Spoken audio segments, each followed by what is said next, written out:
Thank you for joining us for another chat on the sofa with Scott and Ollie.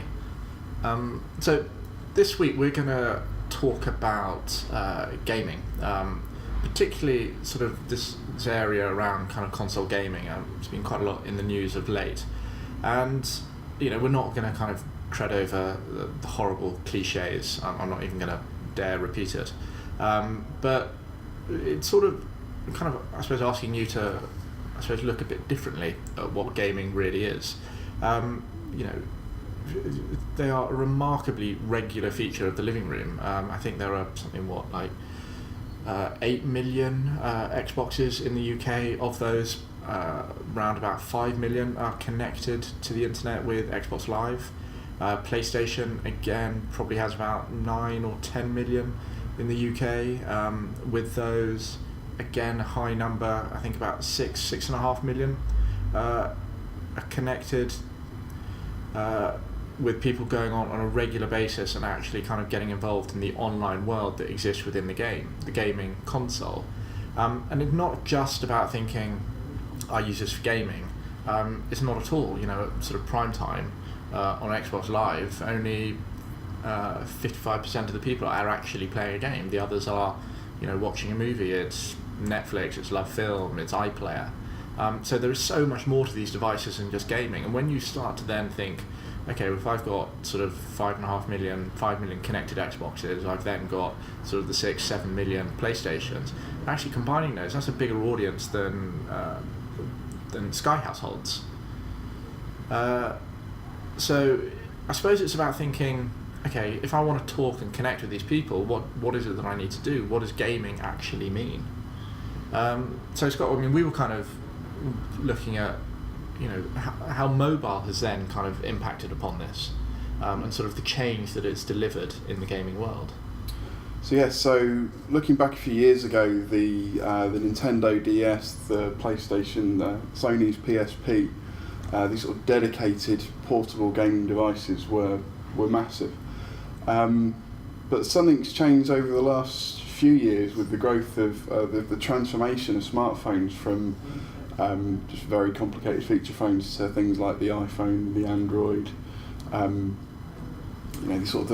The phone becomes a screen rather than a bunch of buttons, and obviously the rise of games on those platforms seems to certainly put a dent in the growth of those mobile gaming devices. So a key trend is basically the pure play dedicated gaming device either has had to learn to do other things, as consoles have, in the living room, yeah, or other devices that do more have learned how to enable games on them, such as the mobile phone.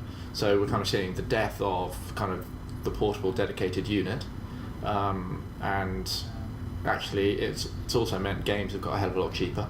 So you can now buy the 59p game and it takes off, make a lot of money off it. Angry Birds, for example. And I suppose we've got this sort of the entertainment device. So that was what we were hearing about when what's now the current generation of consoles were brought in, the Xbox and the PlayStation 3. And so Xbox 360 has been around for what, 8 years now? I think it's 7 or 8 years, yeah. PlayStation 3, and these are kind of £300, £250 devices. So fairly big investments. Plus you then got 50 quid games on top of that. I suppose the market was right for it to become a hell of a lot cheaper. But we had that expectation of these functionality in them, didn't we?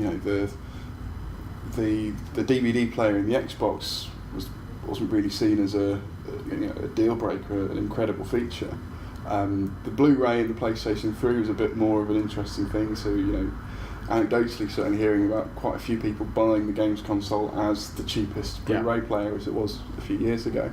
And certainly Xbox is saying that now. It's being bought, and some people aren't even buying games with it. It's simply what is the connected TV functionality that it gives me. Talking with Channel 4, certainly they're seeing their top 3 platforms for 4OD are desktop and laptop traditional kind of internet. Second is Virgin TiVo, or Virgin Media Player, Mm. And third, surprisingly, is Xbox, which is only just behind Virgin TiVo. It was only in last December that it became a platform for that as well. Okay. Really shot out of nowhere. And a new development that happened in the market last week was Sony buying Gaikai. And Gaikai, for those that don't know, are sort of a streaming gaming service. And sort of the believed idea is that Sony will start to offer PlayStation Lites in a lot more devices. So if you buy a Sony TV in the next couple of years, it will come with the ability to stream PlayStation games. Again, which is quite nice. We've obviously got OnLive, who must be pretty ripe for the picking, and I wouldn't be surprised if someone like Microsoft or Apple were to buy them. Really interesting development. Have you seen Ouya, the latest Kickstarter Golden Child? It's an interesting little project, isn't it? Ouya is essentially a sort of £99 box that sort of sits on your TV. It runs on Android.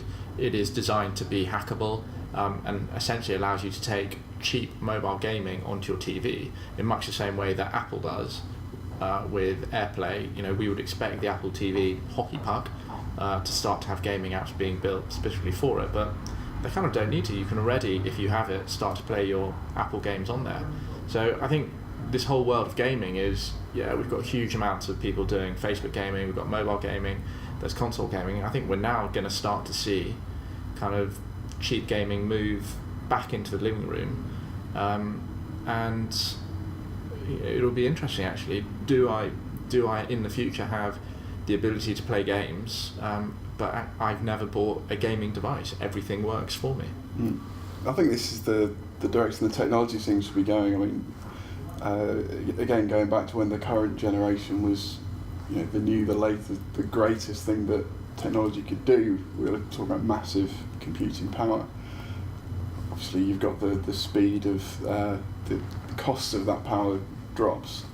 Now, to get the same thing as something that happens to sit within your tablet device, your television screen, or whatever, becomes not quite negligible, but certainly not the significant spend that a games console is at the minute. So it's that interesting question: is the next generation of games consoles going to be an even more powerful version, as the last few generations have been? Or a simpler version, everything happens in the cloud and gets streamed down to us. Or is it that's the other option, isn't it? You don't even need the processing power in your living room if your streaming video becomes streaming games. But an exciting time to have a look at gaming. We would encourage you to do so.